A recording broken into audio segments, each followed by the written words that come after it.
क्या आप भी यार एक बिजनेस ओपन करना चाह रहे हो और एक अमूल फ्रेंचाइजी आउटलेट के थ्रू? यार ये वीडियो आज आपके लिए है। आज की वीडियो में मैं डिस्कस करूंगा कि क्या अमूल फ्रेंचाइजी आउटलेट आपको खोलना चाहिए। अगर आप खोलना चाहते हो तो क्या प्रोसेस है, क्या इन्वेस्टमेंट है और क्या कितना कमा पाओगे, क्या वर्थ इन्वेस्टिंग है, क्या एज ए बिजनेस ऑप्शन इसको लेना चाहिए, हाँ या ना। सिंपल ऑप्शंस, पूरा डिटेल डिस्कशन, वीडियो को लास्ट तक जरूर देखना है। नमस्कार दोस्तों, मेरा नाम है शुभम भार्गव। चलिए जल्दी से वीडियो को शुरू करते हैं।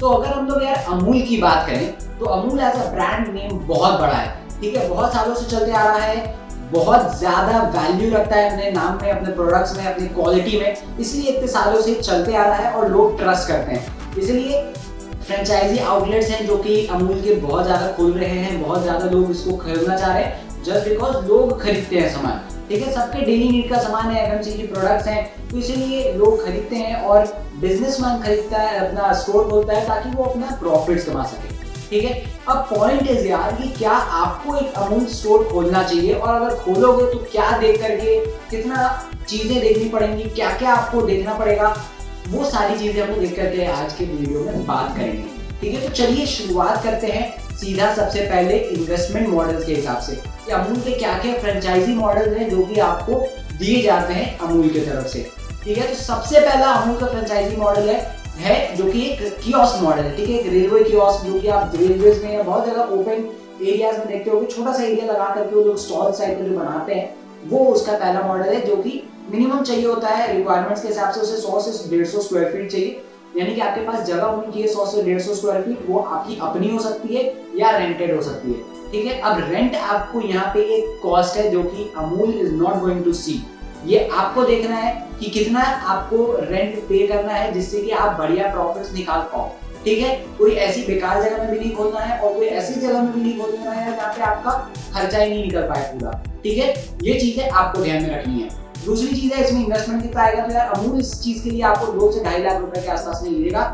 इसमें आपको क्या क्या देगा, तो यार एक सिक्योरिटी अमाउंट देगा वो अपने तरफ से, प्लस उसमें आपको रेनोवेशन करके देगा वो पूरा, जो आप बाहर से अमूल का ब्रांड देखते हो लाल लाल कलर का पूरा एल्यूमिनियम प्लेट्स होती है जिसके ऊपर टाइलिंग फिनिशिंग की जाती है, वो चीजें, और प्लस इक्विपमेंट और इंसिडेंटल कॉस्ट, ये 3 चीजें इन्वॉल्व करके वो आपसे वो पैसे ले रहा है। अब यहाँ पे गलतफहमी मत रहिएगा, यहाँ पे आपको स्टॉक्स नहीं मिलते, यहाँ पे कुछ जो भी सामान है वो अमूल नहीं देगा, वो आपको खुद से इसके लिए कुछ एडिशनल पैसे रखने पड़ेंगे, जिसके लिए आप वहां से आप जो आसपास के डीलर है, जो होलसेलर है अमूल के, आप वहां से अपना सामान मंगा करके बेचोगे, ठीक है। अब हम लोग अगर प्रॉफिट मार्जिन की बात कर लें तो सिंपल है, 2 कैटेगरीज है अमूल के प्रोडक्ट्स की, एक है डेयरी प्रोडक्ट्स, एक है फ्रोजन प्रोडक्ट्स। तो डेयरी प्रोडक्ट्स में आपको 10% का मार्जिन है, लेकिन जो मिल्क पाउचेज है, यानी कि जो दूध है, दूध के जो प्रोडक्ट्स हैं, दूध के प्रोडक्ट्स नहीं सिर्फ दूध पाउच, मिल्क पाउचेज यानी कि जो पैकेट आती है दूध की, उसमें सिर्फ 2.5% का मार्जिन, यानी कि जो 50 रुपए पर लीटर दूध है वो आपको 1.25 रुपए के आसपास में मार्जिन उसमें है प्रॉफिट, ठीक है। और बाकी सेकंड है जो कि फ्रोजन आइटम्स, जिसकी आइसक्रीम है या योगर्ट्स है या चिल्ड कोई भी आइटम है, वो आपको 20% का मार्जिन उसमें दिया जाता है अमूल की तरफ से। तो ये एवरेज मार्जिन है जो कि आप कमा पाओगे। So this is your source जो कि आप कमा पाओगे। इन्वेस्टमेंट्स आपने देख लिया, 100 से 150 स्क्वायर फीट की जगह, उसके हिसाब से आप अपना खर्चा निकाल लो, रेंट निकाल लो, ठीक है, प्लस इन्वेस्टमेंट 2-2.5 लाख रुपए बेसिक अमूल को देना है, उसके अलावा 1 लाख 1.5 लाख और एक्स्ट्रा मान करके चलो आपको लगेगा ही लगेगा आसपास चीजों में, ठीक है, और उसके हिसाब से आपकी ये परसेंटेज है। अब यहाँ पे सिंपल है, कैलकुलेशन चाहिए आपको यार कि आप कितना सेल्स करोगे, कितना आपका वर्किंग कैपिटल है जो कि आपको मेंटेन करके रखना है, कितना आपका मंथली एक्सपेंसेस हो जो कि आपको लगेगा ही लगेगा, like rent, like labour expenses, like बिजली और भी क्लीनिंग एक्सपेंसेस और फलाना ढिमाका होते हैं एक्सपेंस, छोटे मोटे आप नाम नहीं ले सकते, मिसलेनियस हैं, ठीक है, वो चीजें, और साथ में जो आपका फिक्स इन्वेस्टमेंट लग रहा है, दोनों को क्लब करके एक चीज निकलेगी जो कि महीने का आपका एवरेज होगा। उस हिसाब से आपको देखना पड़ेगा कि यार कितने महीनों में आप अपना इन्वेस्टमेंट निकाल पाओगे और उसके बाद कितने साल रन करोगे, कितने महीने रन करोगे ताकि आप प्रॉफिटेबल अच्छा प्रॉफिट्स कमा पाओ, ठीक है। ये चीजें कैलकुलेट करनी पड़ेगी, बेसिक मैं अभी आगे वीडियो में कैलकुलेट करवाऊंगा, बाकी आपको अपने हिसाब से यार तय करनी पड़ेगी। चलिए सेकंड मॉडल जानते हैं जो भी होता है आपको एक आइसक्रीम पार्लर, ठीक है। तो बहुत जगह आपने देखा होगा अमूल के बड़े बड़े पार्लर्स होते हैं, ठीक है, वहां पे लोग खोल देते हैं अपना आइसक्रीम पार्लर। तो ये इसका सेकंड मॉडल है जिसमें आपको मिनिमम 300 to 350 स्क्वायर फीट चाहिए। अब 300 to 350 square feet is a big area, ठीक है, बड़ा होता है। तो इसके लिए भी आप अपना रेंट निकाल लेना, जो कि अच्छा खासा अमाउंट बैठेगा। अगर आप एक रेंट लेना चाहो पॉपुलर जगह पर जहाँ पर फुटबॉल अच्छा हो, तो 20-25 हज़ार कहीं नहीं गए वैसे रेंट्स के, ठीक है। तो इसलिए आपको देख लेना है कि आप अच्छी जगह लो, लेकिन इतना भी ज्यादा महंगी नहीं ले लो यार कि आपका रेंट ही नहीं निकल पाए, अपना प्रॉफिट ही नहीं आ पाओ, ठीक है। अमूल को कोई लेना देना नहीं है, एक बार आपने उनको पैसे दे दिए 2 लाख 2.5 लाख रुपए पहले वाले मॉडल के, और ये सेकंड मॉडल के 6 लाख रुपए हैं, ठीक है। तो आपने उन्हें एक बार पैसे दे दिए, उसके बाद उन्हें मतलब नहीं है आपका चल रहा है नहीं चल रहा है, कोई मतलब नहीं है। इसलिए आपको अपने भरोसे पे, अपने एरिया के हिसाब से देखना पड़ेगा कि यार क्या आप वो बिजनेस चला पाओगे, क्या आप मार्जिन प्रॉफिट लॉन्ग टर्म तक रन कर पाओगे, ठीक है। ये चीजें हैं। तो जैसे मैंने आपको बताया कि सेकंड मॉडल आपको ये है जिसमें आपको 300-350 स्क्वायर फीट एरिया होना चाहिए रेंटेड या अपना, ठीक है।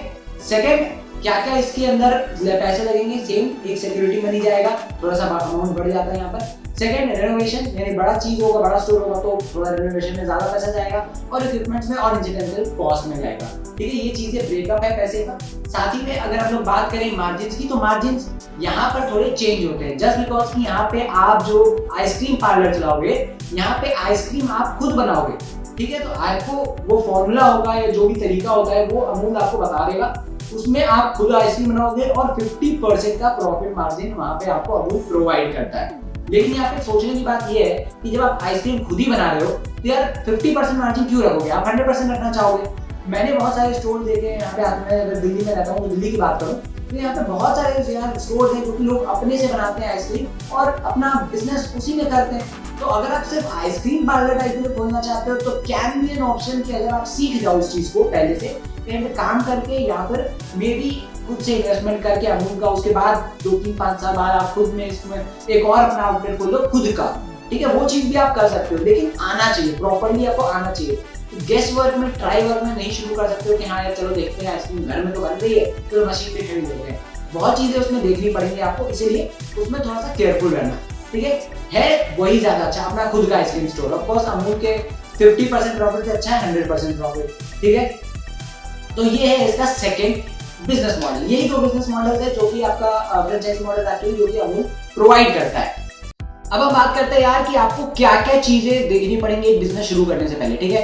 सबसे पहली चीज लोकेशन, बिल्कुल लोकेशन ध्यान में रखना यार, आप कैसी जगह पर शुरू कर रहे हो, वहां पे लोग आते हैं, फुटफॉल्स है कि नहीं है, लोग खाने पीने खर्च करते हैं वहां पे नहीं करते। अगर आप ऐसी जगह खोल लोगे जहाँ पे लोग मान के चलो ज्यादा खर्च नहीं करना पसंद करते हैं, तो that is not going to work. Although of course ये बात है कि एफएमसीजी प्रोडक्ट्स है, जो डेयरी प्रोडक्ट्स लोग खरीदते हैं, लेकिन अब आइसक्रीम पार्लर आप खोलोगे वहां पे लोग खर्चा नहीं करना चाहते हैं, ज्यादा खर्च नहीं करना चाहते, तो आपका आइसक्रीम पार्लर उतना रेवेन्यू जनरेट नहीं करके देगा जितना आपने सोचा होगा, ठीक है। तो इसलिए लोकेशन बहुत मैटर करता है, एंड उसी हिसाब से rent, you have to compare your rent with your location, ठीक है। आप ऐसा नहीं कर सकते यार कि आपको बेकार जगह पर आप 30,000 रेंट दे दो और अच्छी जगह आप छोड़ दो 25,000 रुपए के चलते, ठीक है, या 35,000 रुपए के चलते, मे बी मैं एग्जाम्पल लेके चल रहा हूँ, ठीक है। आपको 2-4-5,000 रुपए के लिए नहीं सोचना है, लेकिन ऐसे थोड़ा सा समझदारी से करना है, एक्सपेंसेस अपने या रेंट अपना देखना है, लोकेशन देखना है, ताकि आपको अच्छा फुटफॉल्स मिल पाए। आसपास में थोड़ा सा सर्वे करोगे यहाँ पे लोग कितना खर्च करते हैं, दिन भर बैठ के देखो कि यहाँ पे कितने लोग आते हैं, सैटरडे संडे वीकेंड्स में कितने लोग आते हैं यहाँ पर, ठीक है। उस हिसाब से अपना पता लगाओ, उसके बाद ही अपना कोई भी लोकेशन फाइनलाइज करो उसे रेंट के लिए, ठीक है। दूसरी चीज, आपको पहले रेंट अपना डिसाइड कर लेना चाहिए, लोकेशन आपको पहले डिसाइड कर लेनी चाहिए, तब आप जाकर के फ्रेंचाइजी फीस पे करना। अगर आप पहले फ्रेंचाइजी फीस पे कर दोगे, बाद में लोकेशन ढूंढने बैठोगे और लोकेशन फाइनलाइज नहीं हो पाई, देन आप पैसे रिटर्न मत एक्सपेक्ट करें यार। फ्रेंचाइजी है, कोई भी फ्रेंचाइजर पे नहीं करता वापस, ये बहुत टाइम लगा देगा, कितना आप घूमोगे फिरोगे। तो पहले आपको पूरा डिसाइड होना चाहिए, आप कहाँ पर कैसे सेटअप करोगे, कैसे रन करोगे, ये सारी चीजें आपको पता होनी चाहिए, ठीक है। थर्ड, जैसा मैंने आपको बताया, इन्वेस्टमेंट्स, पहले मॉडल में 2 से 2.5 लाख और दूसरे में 6 लाख, ठीक है, ये अमूल लेगा, ठीक है, एवरेज है, हो सकता है ज्यादा भी लग सकते हैं, ठीक है। लेकिन इसके अलावा आपको अपना वर्किंग कैपिटल चाहिए, आपको लोग चाहिए चलाने को, ये सारे एक्सपेंसेस आपको कवर दिमाग में रखने चाहिए।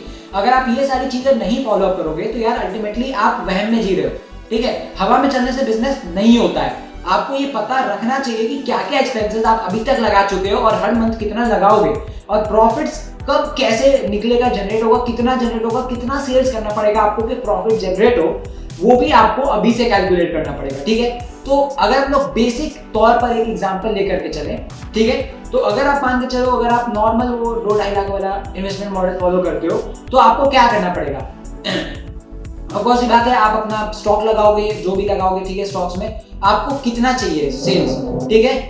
अगर आपको 2.5% मार्जिन है दूध के प्रोडक्ट्स पे, पाउचेस पर, ठीक है, वही लेकर के चलते हैं। अगर आप दिन में 100 लीटर दूध बेच रहे हो, ठीक है, 100 litre is a huge amount, ठीक है, ऐसा नहीं है कि सस्ता मस्ता है। 100 लीटर मैक्सिमम जाओगे 200 लीटर, 300 लीटर, इससे ज़्यादा तो डेली आप एक एरिया में तो नहीं बेच सकते हो। लेकिन अगर यहाँ पर भी बिजनेस दिमाग लगाओगे तो ऑफ कोर्स आप यहाँ पे भी ज़्यादा लगा सकते हो। कैसे? आप डिलीवरी शुरू कर सकते हो दूध की, maybe at no extra cost, या मे बी एक आदमी रख दो, आप 1 से 2 रुपए एक्स्ट्रा कॉस्ट रख दो, लोगों को घर पे जाकर के प्रोवाइड करो, ठीक है। उससे क्या होगा, आदमियों को सुविधा होगी, 1 से 2 रुपए किसी को एक्स्ट्रा देने में कुछ नहीं जाता है, एंड उनको घर बैठे बैठे अपना दूध मिल जाएगा, आपका सेल्स एक्स्ट्रा जनरेट होगा, और जो बंदा है आप उसको 1-2 रुपए में, आप मान के चलो अगर आप 100 लीटर ऐसे दिन में आप करवा रहे हो तो 200 रुपए में आप उसको 100 रुपए दे तो दिन के बहुत है। डिलीवर करने में कितना समय जाएगा? मैक्सिमम 1-1.5-2 घंटे जाएंगे, उसके लिए बहुत है यार, कोई भी लड़का आराम से कर सकता है उतनी देर में। नहीं भी यार, तो शुरुआत में खुद ही कर लो, क्या दिक्कत है, ठीक है। ये आप शुरू में ऐसे बिजनेस स्केल कर सकते हो, मैं आइडिया दे रहा हूँ, ठीक है। ये आपका दूध से रिलेटेड, अगर आप 100-150 लीटर दिन में सेल आउट कर रहे हो तो आप कितना मार्जिन कमाओगे एक्सपेक्ट करके चल लो। मैक्सिमम आप कमाओगे तो हर दूध के पैकेट पर 1.5 रुपए मान करके चलते हैं तो आप लगभग 150 रुपए, 200-250 रुपए के आसपास में दूध से कमा सकते हो, ठीक है। लेकिन इतना सेल्स होना चाहिए, आपको ये प्रैक्टिकली देखना पड़ेगा। आसपास में आप जिस भी लोकेशन पे फाइनेंस करना सोच रहे हो, आसपास में कितने रेसिडेंशियल हाउसेज है, फ्लैट्स हैं, कितने लोग रहते हैं आसपास में, ये आपको देखनी पड़ेंगी, ठीक है। सेकंड बात आई डेयरी प्रोडक्ट्स, यानी कि दूध अपना दही पर, या फिर मान के चलो अपना बटर हो गया, या ये सब आइटम्स हो गए, उस पर भी आपको 10% का मार्जिन है। लेकिन कितने सेल्स जनरेट करोगे? मैक्सिमम हार्डली जनरेट करोगे महीने के 70,000, 80,000, 90,000, तो 10,000 के हिसाब, 10% के हिसाब से 9,000 रुपए आप अपना प्रॉफिट जनरेट कर लोगे वहां पर। और थर्ड आता है आपका फ्रोजन प्रोडक्ट्स, यानी कि अगर गर्मी का समय है तो आप आइसक्रीम बेचोगे, सर्दी में तो भूल गए यार, सर्दी में कितना बोलने की बात है कि लोग खरीदते हैं, लेकिन अमाउंट सेम नहीं है। अगर गर्मी में 100 लोग खरीदते हैं तो सर्दी में सिर्फ 20 लोग खरीदते हैं, ठीक है। सेल्स उतनी नहीं होगी जितनी गर्मी में होती है, तो इसलिए गर्मी के मौसम का ज्यादा है जो फ्रोजन प्रोडक्ट्स है। जो आइसक्रीम पार्लर आप खोलोगे तो वो गर्मी के समय के लिए, सर्दी में आप उतना सेल्स मत एक्सपेक्ट करना जितना गर्मी में कर सकते हो, ठीक है। तो कितना एक्सपेक्ट कर सकते हो आप? मान के चलो गर्मी के समय में हाई पीक है, अप्रैल है, मई है, जून है, जुलाई है, ये अगस्त सितंबर तक भी है, तो आप लगभग मान करके चल सकते हो कि आपको लाख रुपए तक का सेल्स मंथली देखने को मिल जाएगा। मंथली लाख रुपए के हिसाब से 20,000 रुपए प्रॉफिट, ठीक है। तो 20 प्लस मान के चलो 29-30, और आप मान के चलो 6-7 हजार रुपए आप दूध में मान, 37 to 40,000 आप कमाओगे मंथली, जो कि मेरे अनुमान से है, लगभग अनुमान, ठीक है, अनुमान है ये भी, ठीक है। तो ये आप, मेरा अनुमान है कि आप अपने 100-150 स्क्वायर फीट से आप कमा पाओगे इतना एट मैक्सिमम, ठीक है। इससे बहुत ज्यादा रेयर केसेस है कि आप 40-50 हजार, 60 हजार चले जाओ, रेयर केसेस है, लेकिन जा सकते हो, ठीक है। उसके लिए आपका लोकेशन प्रायोरिटी डिपेंड करता है, आप कहाँ पर हो। मे बी लोग हैं जो कि आपको 5-5 रुपए पर डिलीवरी दे दें एक्स्ट्रा दूध के पैकेट आपके घर पहुंचाने के लिए, ठीक है। दैट इज रेयर केस, मैं कंफर्म कुछ नहीं कह सकता हूँ, वो आपके लोकेशन पर डिपेंड करता है, ठीक है। तो ये आपको चीज है जो कि आपको देखनी पड़ेगी कि आप वो बिजनेस कैसे रन कर रहे हो। 35-40 हजार में आप मैक्सिमम कितने खर्च कर लोगे? मेरे हिसाब से 15 से 20 हजार आपको मंथली खर्च आ ही जाएगा, ठीक है। आप चाहे कुछ भी कर लो, 15 से 20 हजार रुपए दे खर्च होगा तो 20 हजार रुपए आपको प्रॉफिट होंगे। अब कब तक कैसे रन करना है ये आपको देखना है, because Amul is not going to help you. ये अमूल का एक लाइन है जो कि टैग्ड है कि अमूल आपसे कोई रॉयल्टी फीस या उसमें कमीशन नहीं लेगा एक बार आपने स्टोर खोल दिया तो। ये आपके लिए प्लस पॉइंट और नेगेटिव दोनों है।